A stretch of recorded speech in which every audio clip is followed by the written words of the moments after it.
Hello and welcome everyone. I'm Dr. Beatrice Bridglall, the inaugural Dean of Rockland Community College's newly launched School of Education and Social Sciences.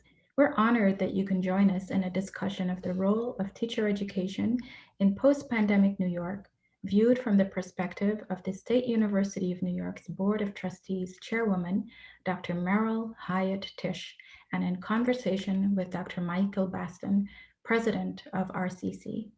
In New York State and across the nation, we are faced with growing teacher shortages. The Economic Policy Institute reports that the shortage of teachers nationwide from preschool through high school worsened from 64,000 in the 2015-2016 academic year to 110,000 just 2 years later. Recent EPI projections indicate that this shortage will reach at least 200,000 by 2025. In New York State, there is the potential of 33% of active teachers retiring in the next 5 years. Against this backdrop, enrollment declines in teacher education programs over the past decade has climbed to 53% in New York State. This decline is further compounded by findings from a 2018 national study by the American Association of Colleges for Teacher Education, from which we learn that only 10% of graduates with a bachelor's degree in education were teaching 4 years after joining the profession, while 50% stay no longer than 3 years. There is some good news in this landscape, and that is that New York is among several states that are the highest paying states for teachers. And with recent data from the US Department of Education, we are aware of some 17 areas in which we have teacher shortages. These include art and music education, English as a second language, special education with bilingual extension, world languages, and math and science. Additionally, an article published by Homeroom, the official blog of the US Department of Education, noted that the most important factor in student success is a strong teacher, a point that Dr. Tisch has emphasized throughout her stellar career. Despite this finding, however, two-thirds of teachers indicated that their teacher preparation programs left them unprepared for the myriad social, emotional, economic, and cultural issues many of their students face. Given the imperatives of preparing teacher candidates to not only work with an increasingly diverse population, but also to increase the number of teacher candidates of color, given projections that the K through 12 student population in the US will be less than 50% white by 2025, we are looking closely at the data in efforts to address these trends, which are further exacerbated by COVID-19, and having conversations with state and national leaders, such as Dr. Tisch, to further inform our efforts. As Dean of our school, I'm thrilled to lead this work with RCC's president, Dr. Michael Baston, who is the seventh president of Rockland Community College. Dr. Baston is a national leader who informs the conversation even as he's developing comprehensive supports that increase college completion. He is the incoming co-chair of Jobs for the Future's Policy Leadership Trust, a commissioner of the American Association of Community Colleges Commission on Institutional Infrastructure and Transformation, and a member of the National Advisory Board of the Center for Community College Student Engagement. And now our very own Dr. Michael Baston. Thank you so much. I'm so pleased to be with you today and really to introduce all of our community to a wonderful champion for education in the state of New York. And so with us today is our very own chair of the SUNY Board of Trustees, Dr. Merrill Tish. Now let me share a little bit about her stellar career. Dr. Merrill H. Tish, Chairman of the SUNY Board of Trustees. A voice for students. Social advocate. Champion of education. After study confirms what we all know from experience as student teachers and as students ourselves, that it is the person standing at the front of the classroom, it is the leadership team at the school who make the biggest difference in the lives of children.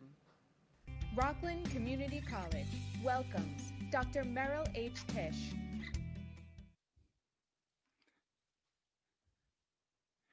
At this time, I'm going to be joined by our very own Dr. Merrill Tish. Would you join me, Dr. Tish? We are so excited to have you here with us today. Oh, Michael, Dr. Baston, it is such a pleasure for me to always be in your presence. You are an advocate for everything that is positive about the world of education, about society, about everything that anyone could aspire to be. It is truly an honor for me to be invited into your, what do we call this, webinar? Yes, yes, ma'am. But I do miss my Michael hug. Oh, I tell you, you are such a bright light in our university, in our system, in our state. And, you know, we are going through this very challenging time with COVID. How are you doing? How are you and your family managing through this difficult time? Well, it turns out that I had the virus. Mm, I had it early on. mm. I didn't even know I had it. I only found out I had it because I took an antibody test quite by accident. And it seems I have the antibodies of a 400-pound person. So I've produced a lot of antibodies. But my 93-year-old, my 92-year-old mother, my 94-year-old father, my 94-year-old mother-in-law, all live within a few block radius of us. And I have to say, everyone is doing quite well. My grandchildren are back at school, and all three of my children never missed a day of work. So they all work in essential services. So we are people without a complaint. But on an unhappy note, my dear husband, who chairs a major hospital center in New York City, has reported from the beginning of the pandemic at home over dinner what was going on in our hospital systems and with our healthcare workers. And it is a very serious situation. And while I am an advocate for opening our schools and getting our teachers back to work, I believe primarily safety, security, and everyone's common good needs to be at the heart of every public policy decision made. I am proud to say that I think to date, I think our city and state have conducted themselves remarkably, remarkably well. You've been a part of the community in trying to make New York City and New York State better for many, many years. And that journey in part began in the classroom. Can you tell the people a little bit about your journey and how you kind of transitioned through that experience? Well, my mother was a teacher and a principal. My favorite aunt was a teacher and a principal.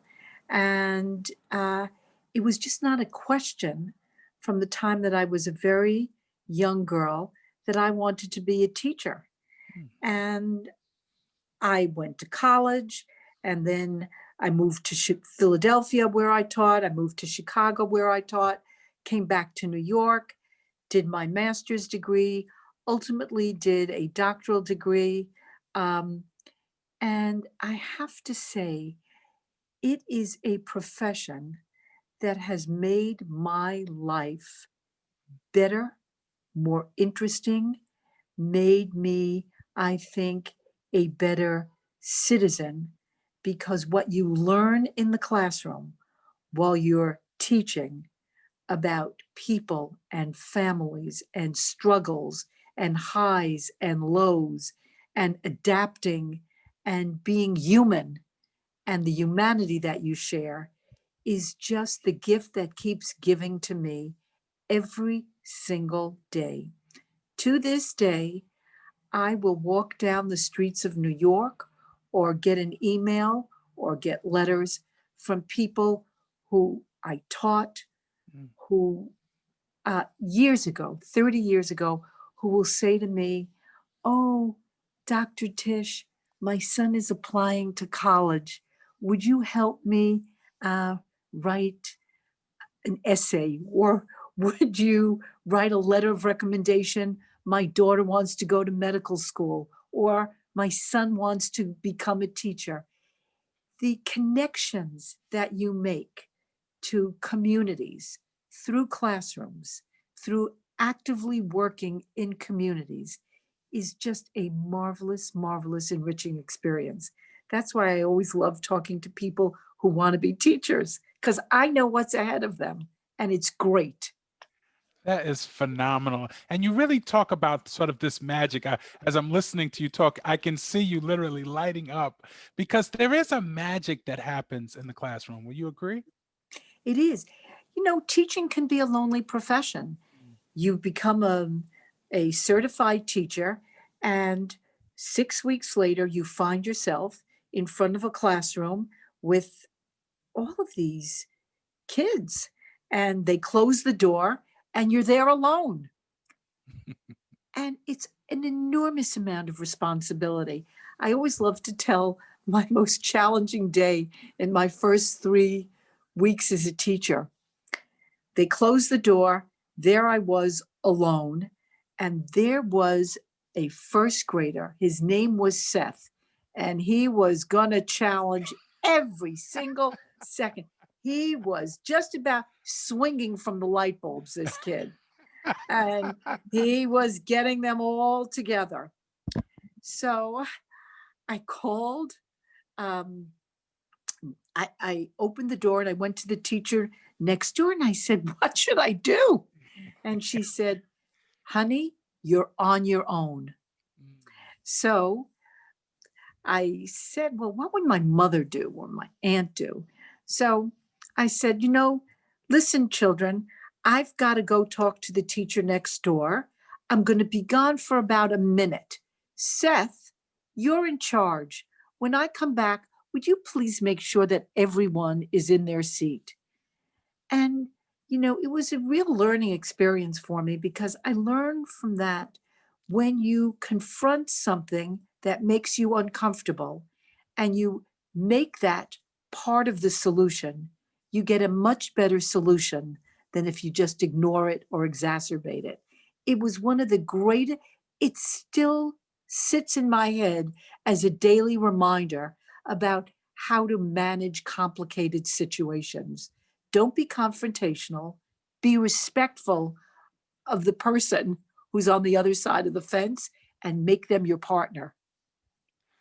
And you've basically had lots of opportunities to do just that over time. You moved into higher positions of leadership within education, and you spent time even at the work that you were doing with the New York State Board of Regents. Can you tell us a little bit about that experience? Well, as part of my teaching, what I learned were some of the greatest obstacles for a child to have a successful day is the basics. Some of them would come in hungry. Some of them would come in needing a sweater. It was amazing what walked through that door every single day. And I have to say, I founded a social service network in New York. It has turned out to be one of the largest social service providers in the city. And we deal with everything from homelessness to family violence to mental health, et cetera, to food insecurity. In any event, I was giving a speech about the connections between being successful in the classroom, both as a teacher, a student, and a family, and the daily challenges. And I was giving a speech, and I love to give a nice little speech. And someone comes over to me and said, there's a position on the Board of Regents, and I think you would be great. Would it be okay if I nominated you? And I guess I didn't even understand what this person was saying to me. And I said, "Oh, sure, that would be lovely." And 10 days later, I find myself in this ornate public hearing room in Albany being questioned by 30 legislators, assembly members, state senators. And we just had a dialogue about education and the connection to the social service world. And I was affirmed to the Board of Regents, and I went on to chair that board I was the vice chair and then the chair, I think, for about 12, 15 years. And then every chair of the board serves 2 terms. And it was my turn to step down, which I did, actually during a tumultuous time in the teacher education world, because we were changing certification standards and teacher evaluation processes. And about 2 years later, I get a call from the governor's office saying, you know, Merrill, would you sit on the SUNY board for us? They have loads of schools of education, and you seem to know a little bit about colleges and schools and universities. So here I am. Oh, that is awesome. That is awesome. And over the time when you were in both, basically you've been both systems, you know, what we've seen is the retirements that are looming. What do you think about the fact that, you know, as we mentioned earlier, so many folks are now going to be retiring? Well, in New York, it's one system. It starts in K, but it ends at college completion, right? Yes. Because we all believe in that roadmap. So as you watch this, it's a generational change, right? And I understand the retirements, and I see retirements almost as an opportunity, right? I think we should be focusing on producing a whole new generation of teachers who are qualified, certified, supported, and honored in their communities, because they become the voices of access and opportunity.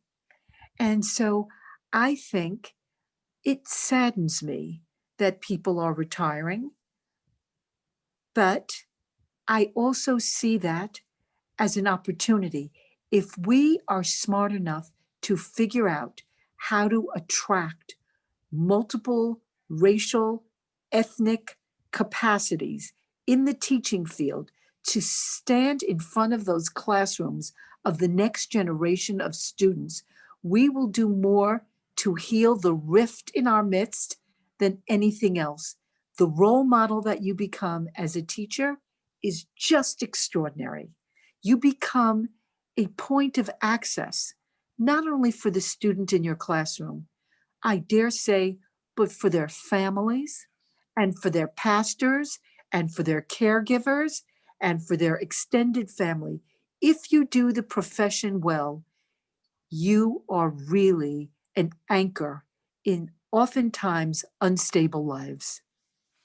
And you really have been a trailblazer in a number of ways when you think about it. You're the first woman to become chancellor of the Board of Regents, the first woman to become chairman of the Board of Trustees. So you've been breaking those glass ceilings, and that really does make a difference. So talk to us a little bit about sort of that idea that all these groups that you're talking about can really rise up and make the country stronger. Well, I think that women and men who are the frontline caregivers to families, right? Yes, yes. The anchor on which families are built and centered. They have a lot of skin in this game. Yes. And I have to say that people who don't advocate for quality of teaching, for quality of school buildings, for quality of education, instruction, access, opportunity, and diversity of opinion within their community, I don't understand it. And that is why I see the teaching profession now, probably more than ever, as we go through a transitional time in this country, really is being key. And I'm just envious of all of the young people who are thinking of being teachers, because they are about to live through a generation of revolution, kind of like we had in the Industrial Revolution. Now we're having it in terms of our societal mores and norms. And it is just a great opportunity, great opportunity. And it seems like now would be the time to really prepare them for this next sort of set of opportunities and challenges. You know, as you think about the future of the preparation of these new folks that can come into the educational space, what are some of the things that we need to be giving them? While we want to introduce them to sort of things that are new, there are some time-honored things that we want to make sure that good teachers moving forward have. So what are the ways that we might prepare them for Well, their they work? have to understand child development in the case of, right? They need to be trained appropriately, obviously, the way you prepare physicians, lawyers, accountants. Teaching is a real profession. Yes. I believe in teacher preparation programs. I have been a critic of teacher preparation programs because over the years I felt that they stagnated, right? It took them a while to catch up, and they are changing with the time. They're changing their course content, they're changing their technical preparation, they're changing the amount of time you need to spend in classrooms. They are making students more sensitive to cultural differences, to learning style differences, to special education needs, et cetera, et cetera. And the better we do those prep programs, the easier it will be for our young new teachers to move into classrooms in more comfortable, suitable ways. And it seems that that means that in part, our teacher preparation programs have to really become more intertwined from the community college to the 4-year and beyond. Can you talk a little bit about what you see as those opportunities as well? Well, community colleges will play a very large part in attracting the next generation of teachers because you get your students a lot of times directly from the high schools, and a lot of times you get students who have stopped a little bit with their education and are looking to create a professional pathway. So you get a great cross section. As you prepare them to go on to the next level of education and teacher preparation, you're the touch point. You're the community colleges are the venue by which to attract a diverse, multiply talented group of young adults who want to take this on as a profession. And I actually happen to think that all of the shortages will play to a strength of the community college because when people see professional opportunity, which there's going to be as a result of all of these retirements, the community college as the place to draw people in will play a very significant role. Very significant.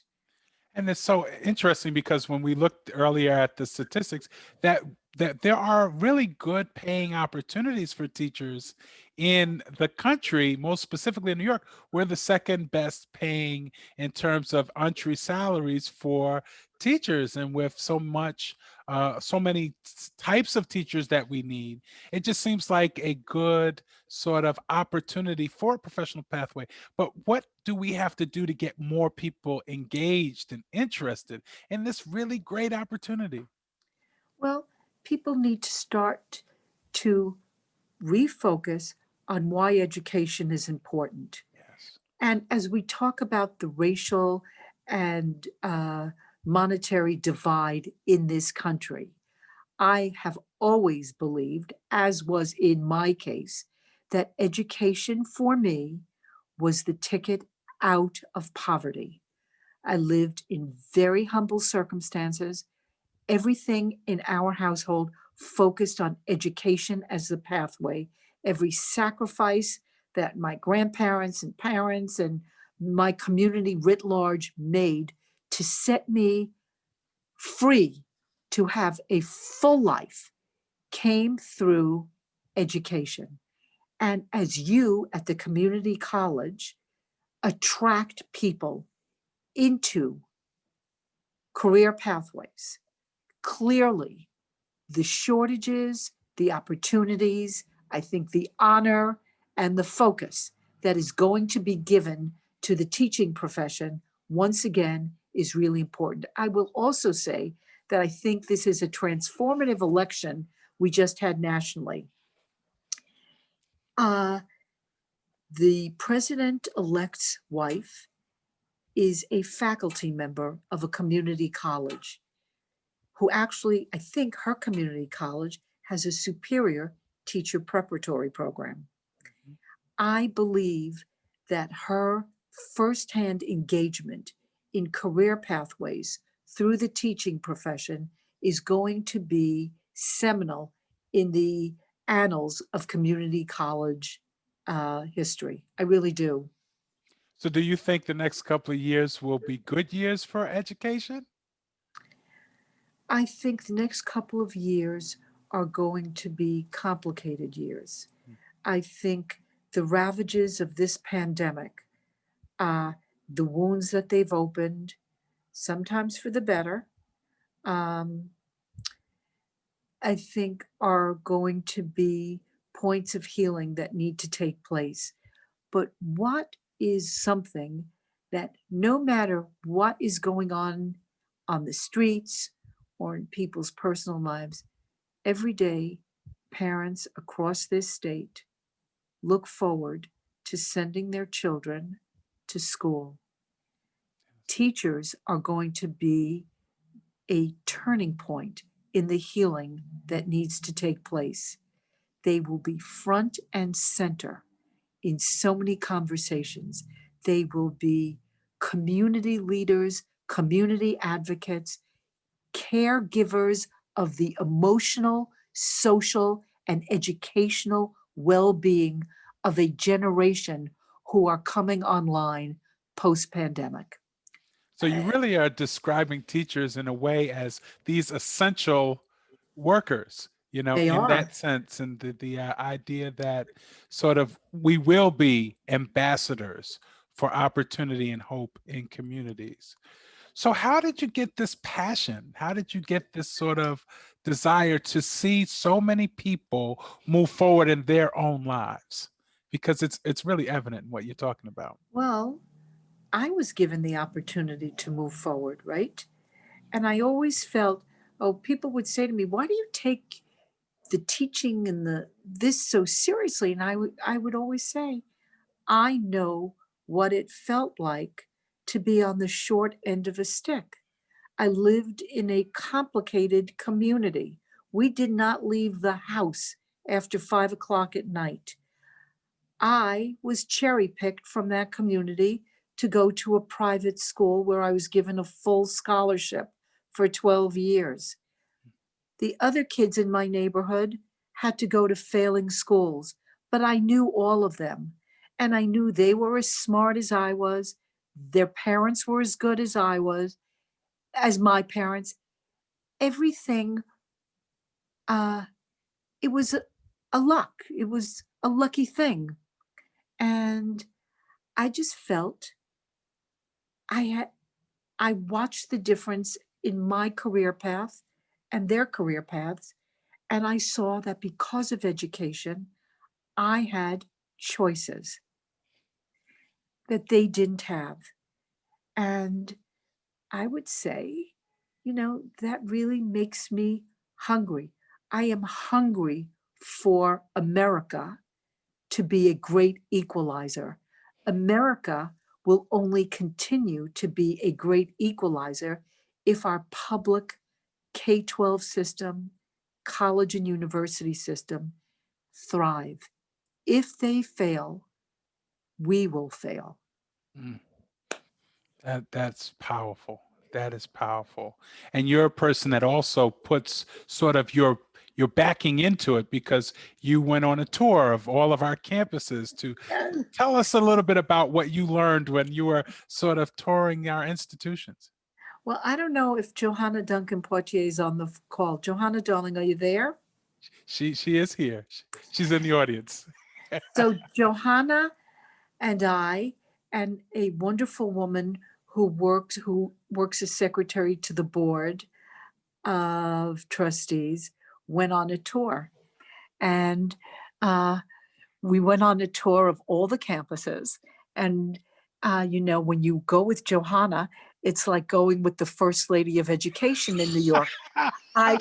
Let me just say, because I worked with Johanna at State Education, and just so we all understand, it was Johanna who actually changed the guideposts for teacher education in New York State through her work at State Education Department. She really changed the game for teacher education and for many of the other professions. So you arrive on campus escorted by Johanna, and everyone is always very nice to you because you stand next to Johanna. And I will say what I learned are the 64 campuses are very different. But I will tell you, each of the networks within the SUNY system, community colleges, the four-year institutions, the university centers, the technical colleges, they are all a part of the vibrancy of New York State. And like K-12 is actually K through 16, that's the way that system works. They're all dependent on each other. I love it. And I was so happy when you came to visit us Ah, in Rockland.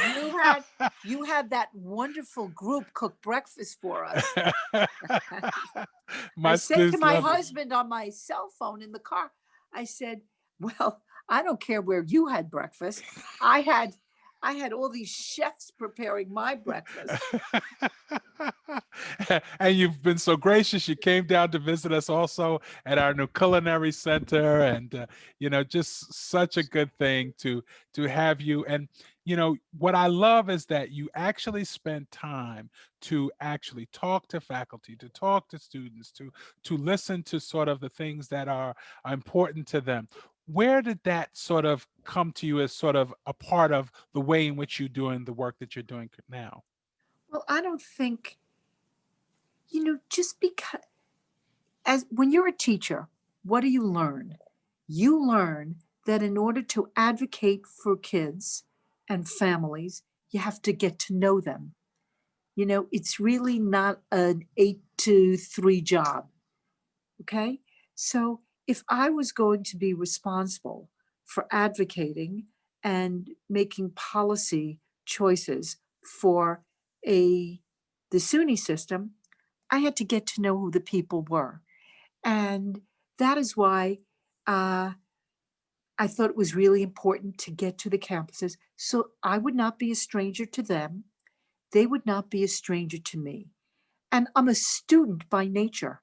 So what you learn when you visit, when you talk to students and faculty and leadership and executive leadership team, you learn of each of the places they're coming from. And yes, there are commonalities, but each of them are also very different. And they each have their own culture. And so when you try to make decisions for them in a centralized way, you've got to be respectful of the culture of each of those communities. You cannot do that. You can't be respectful of someone else's culture unless you know who they are and what's going on their campus.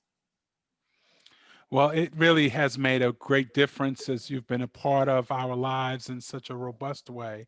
And it has been so helpful because even through this pandemic, we feel this sense that you're with us and that the university is really responding to help people and the communities that we serve. And so that has been very, very important for all of us. And you've been one of those critical people on the front lines in that work. And so we certainly appreciate you for that. I want to now give you a chance to kind of hear from a few of our students that they actually have a few questions that they want to ask you. So I'm going to bring with me now Sarita Bellamy, if you'll join us now, Sharita. And I'm going to also, Hello, Sharita. I'm also going to bring on with me Leah Namorin. Leah, say hello to us. Hi. All right. And we're also going to have Cynthia Serestal. Hello, Cynthia. Wave. Hi. Well, Hi. today you've been able to hear this wonderful chairperson of the Board of Trustees of the State University of New York. And so I wanted to give you an opportunity not only to say hello to her, but also to ask her a question. So I'm going to start with Sharita Bellamy. Sharita. Wait. Can I say something first? Absolutely. And I hope it's not a sexist thing to say, but I'm old enough now. If they want to put me in jail for it, go for it. Ladies, the first part of being professional is your presentation. You look wonderful. It is such Thank a you. pleasure to see you all. Thank you. Thank you so much. You command respect by how you approach. And ladies, you approach with a lot of elegance. Thank you. We have such a phenomenal person with us, and I'm so proud to just know Dr. Tisch. Sarita, I'm going to let you ask the first question. First, tell us sort of how far you're along you in your program, and then your question for Dr. Tisch. Okay, so I am currently finishing my sophomore year. I'm rather older. I took a break from school for a while.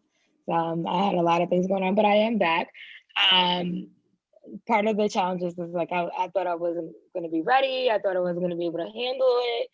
Coming back into this environment, there's so many new things being presented. But I've been working as a teaching assistant for 12 years. So I'm kind of being pushed by my colleagues to finish my degree. But my question to you is like, being with the new changes and the sudden changes, like from the pandemic happening, like how do you handle your own stress as well as like, the stress of everyone else, because now you're in charge of like so many programs and sitting on boards. So I just want to know how you're able to deal with it, because like as we know, education it doesn't stop. Everyone has to keep on learning while they're teaching, while they're learning. Are you asking me, darling, how I handle stress? Yes. How do you handle your stress as well as like the stress of others? It's a lot to take on and be in charge of. So I think there are two types of people in this world. People who upfront tell you they're anxious about what's going on, and liars. So I think anyone who will tell you that they are not overcome on occasion by stress or the stress of those around them are simply not being factually accurate. So the fact that you acknowledge the stress, I think, is really important, because whatever you are feeling, believe me, mostly everyone in this world has felt on occasion since all of this nightmare began, right along with you. So acknowledging it makes you sensitive not only to yourself, but to those people in your professional world and in your family world and in your social life. And I am very upfront. I am very upfront about it. On occasion, I am not proud of how I behave, right? It gets to me. And the one thing I try not to do when I don't behave, perhaps as I would want to behave, is I stop blaming it on COVID, right? Because I think that can be a sloppy place where we all go. Every time we do something that we're not proud of doing, you say, oh, well, I'm just stressed out. No. And so teaching myself an internal discipline about trying to behave as I would under non-COVID moments has helped me help the people around me, myself, and those that I care for. I find just being upfront, digging deeper, trying harder, but acknowledging that it's not a perfect moment is really important. May I ask you, are you teaching now? Yes, I'm currently still working, and I can do Are because you of the working certification. remotely? Are you working remotely? So that's been the other part of my challenge. Like I struggle with, being remote most of the time, but we've been kind of just in and out a lot lately, being with the cases and, the changes from the CDC. So it's always like okay, you're here. Okay, we're not here. Okay, we're here. Call parents, call transportation. So it's just like we're kind of in and out. It's in and out, and just walking into a school building makes you very nervous, right? It should make you nervous. You don't want to be exposed. You don't want to carry that exposure home to your loved ones. So it is just a really, really difficult time. And I would say to the parents and to the teachers and to the students that you're working with, we're all human, right? And we're all going to navigate this as best as we can. But I would say one thing to you: I wouldn't back down on all of the pressure you were putting on yourself to finish your degree. Let's not use this moment as the choice excuse to do less than what we had dreamed about we were going to do. To me, that is, if I say I'm going to finish my degree, I went back for my PhD. Do you know why? For my doctoral degree? Because one of my kids said to me, this is true, he did not want to go to college. Well, in case you can't tell, I am a Jewish mother, okay? And I bring that to each and every one of my expectations, not only for my own children, but for people that I talk to. Sharita, there will be a million reasons over the course of these next 6 months to do less. I would say do more. Thank you so much. How about let's hear from Leah this time? Thank you. You're welcome. Hi. Hi, Leah. Hello. So I am a returning student. I had taken off about 2 years because of like challenges that I was going through as well. At first I was like looking forward to be in the medical field, and I changed my mind. I said, I more so see myself as an educator because I enjoy working with children. So I'm back and now taking early childhood classes for education. My question for you is, as a future educator, what are some tools you think would be efficient in teaching, especially during with COVID, and like how would we proceed with that? I think, where are you getting, are you doing students? Tell me about the types of students you're working with. Well, currently I am not working with students. I'm not No. student So teaching or anything. So you're I'm just taking the doing classes. coursework. So Yes. then tell me a little bit about your classes. Which classes you like, which you, even though Dr. Baston's listening, which are not, I actually which are not so hot. Wait, let's be positive here. yeah. Let's stick to the ones that you enjoy.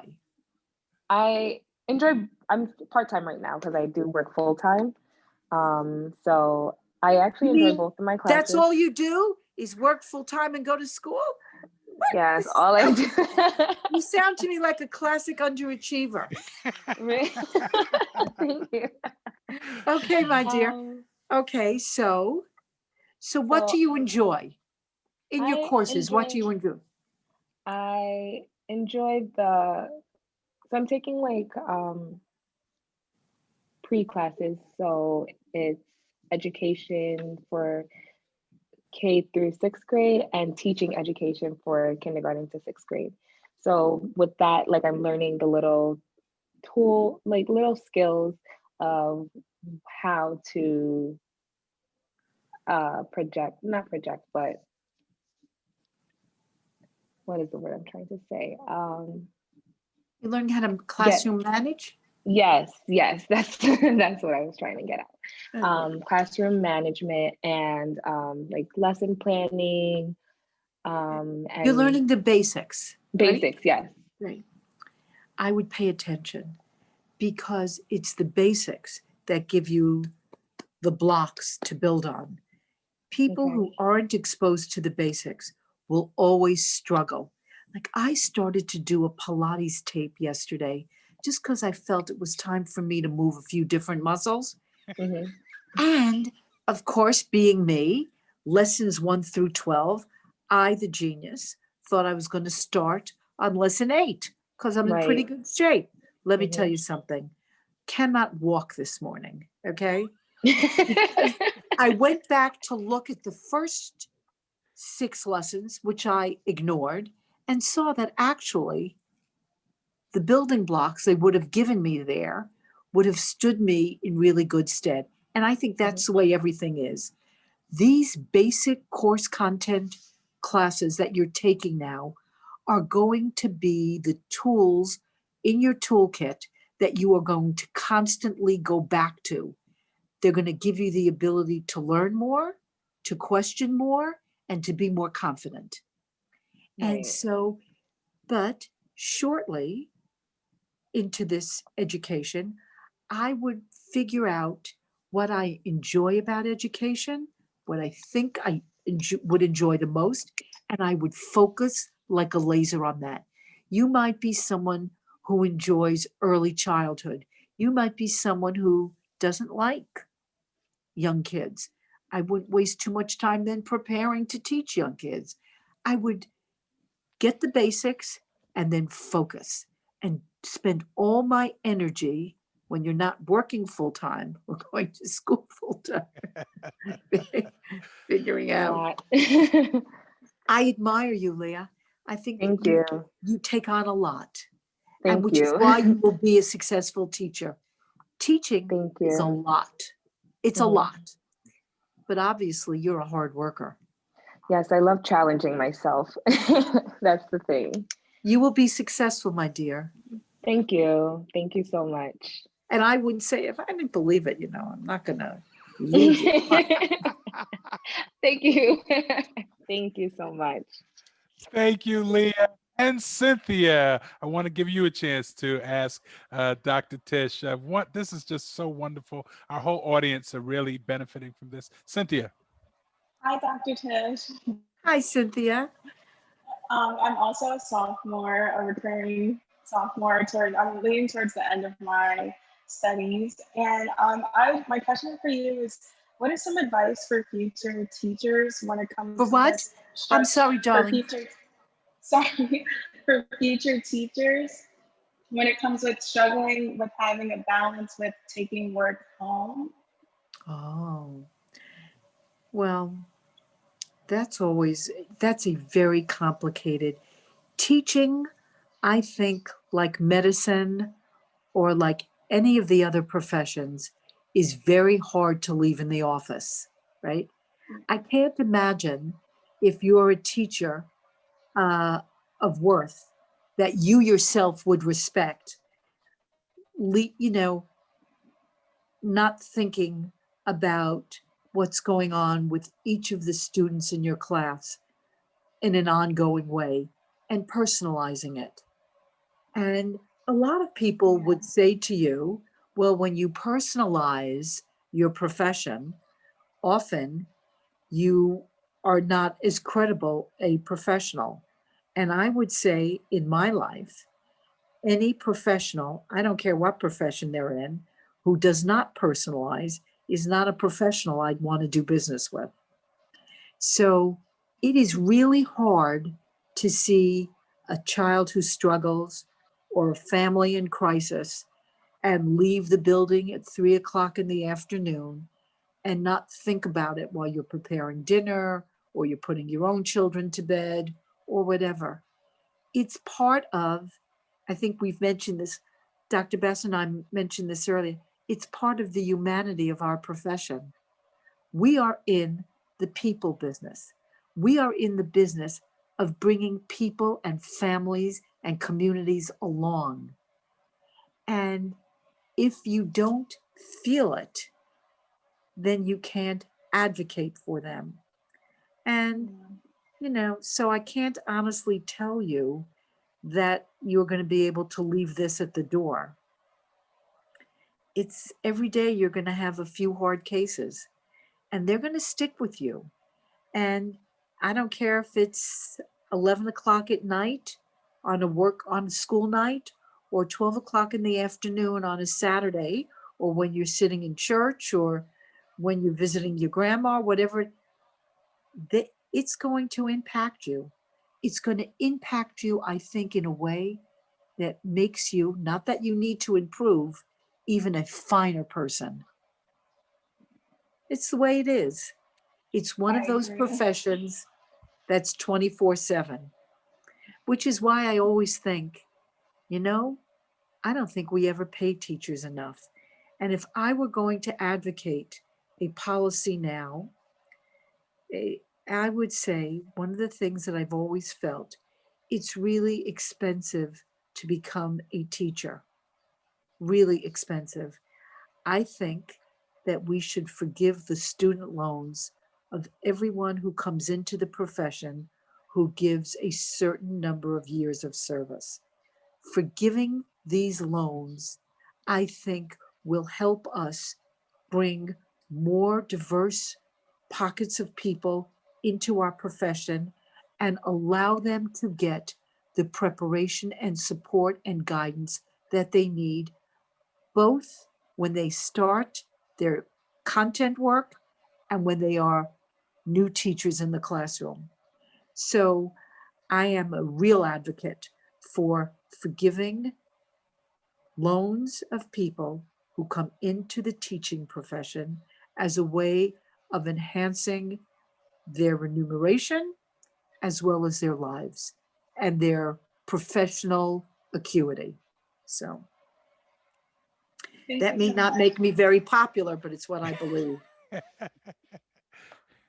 Oh, thank you, Cynthia, and all the wonderful students that got to ask questions. And, we're coming down to nearly the conclusion of our time together. But I do want to just ask you one other sort of thing. You have had an extraordinary career, and you have many, many more years to go in serving the state of New York and the people of New York. And when you look at the totality of your career, what would you like to be said about your contribution in terms of what you tried to do, advancing the cause of education? Oh, wow. That's a tough one. I would like them to say she cared. Very powerful. And I can honestly say, in the time that we've had today, listening to you as you have shared with us, that there's an exclamation point to that remark. You care about your community. You care about students. You care about families. You care about people. You care about all of us. And we are so grateful that you continue to be that advocate for the future of our city and our country. And we thank you for taking some time to talk with us today and to really share meaningful words that are going to be so beneficial to so many. And so on behalf of all of those that are listening in the live session, you can't see them, but there's more than 100 folks right now listening. You will have those that will listen after this. We've had so many folks comment in the chat. Thank you, Dr. Tisch, for your insight, encouragement, and care. So the remarks are coming through all throughout time today. You are certainly a wonderful contribution to this world. And I really thank you so much for joining with me today. Thank you. Thank you to everyone. I enjoyed this. It was really one of the nicest things that I've done in a really long time. Thank you. We love you. We appreciate you. Thank you all Love you back. today. And we want to wish all of you a wonderful, happy Thanksgiving. We want you to continue to be safe and to be well, and to know that this was an opportunity to hear from a powerful role model. So for those of you that are continuing to move forward in your career and education, you have a role model, a person who's breaking barriers and providing opportunities. Thank everyone for coming on today. We really appreciate it. Thank you all. Thank you.